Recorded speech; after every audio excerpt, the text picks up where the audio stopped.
Perumpamaan membuat kita paham tentang sesuatu. Ada seorang laki-laki namanya Bal'am, ilmunya hebat, otaknya cerdas, tapi dia gunakan ilmunya itu untuk mengejar dunia. Lalu bagaimana perumpamaannya dalam Al-Quran?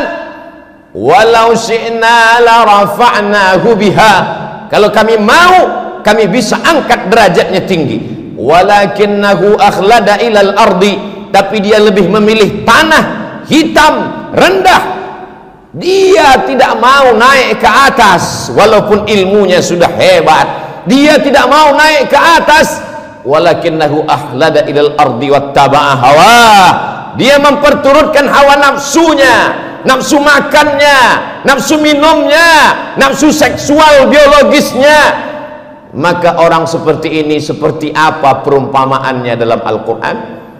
Famasaluhu kamasalil kalb, dia seperti seekor anjing.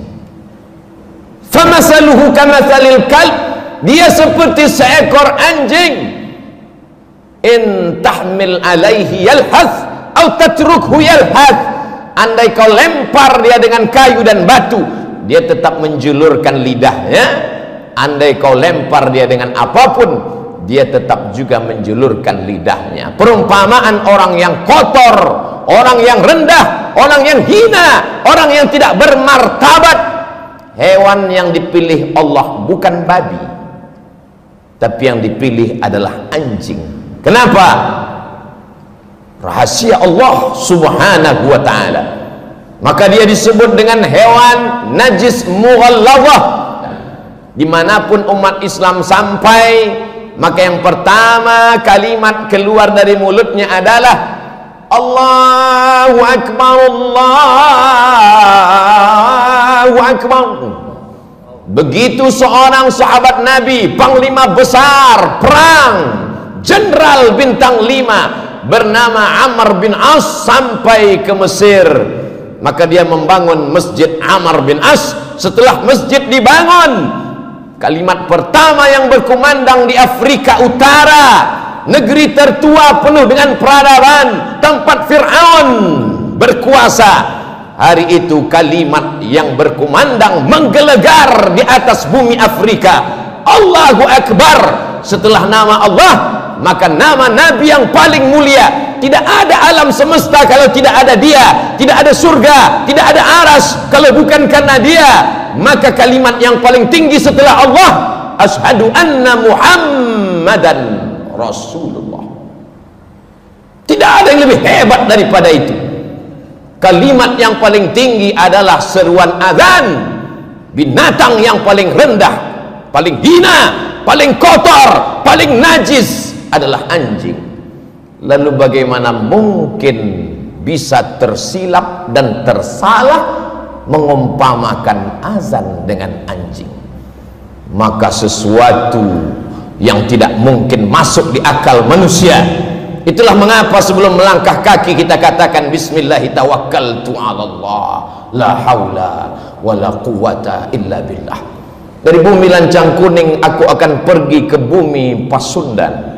Aku akan menemui saudara-saudaraku sebangsa setanah air.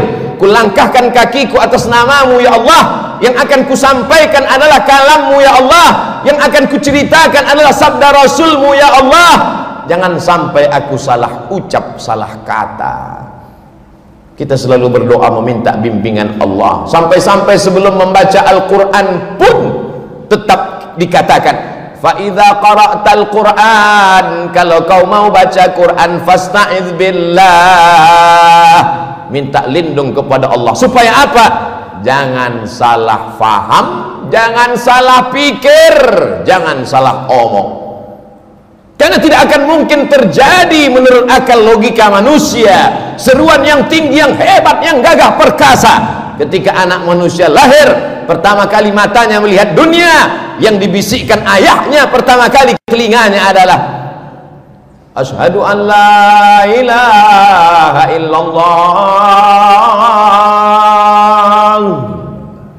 Dan di saat ayah akan mati, meregang nyawa, Tatapan yang terakhir dia lihat adalah tatapan anak lelakinya yang dulu menatapnya pertama kali lahir ke dunia.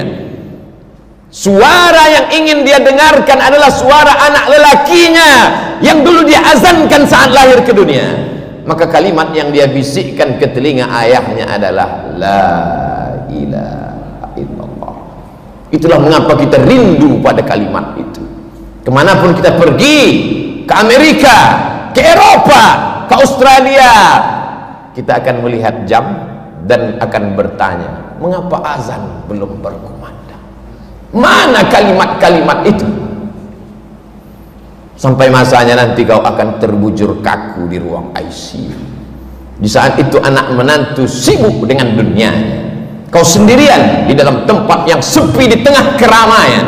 Dunia masih hiruk pikuk. Tapi saat itu sayup-sayup suara azan berkumandang dari menara masjid, mencuri-curi masuk ke tepi jendela yang tertutup rapat.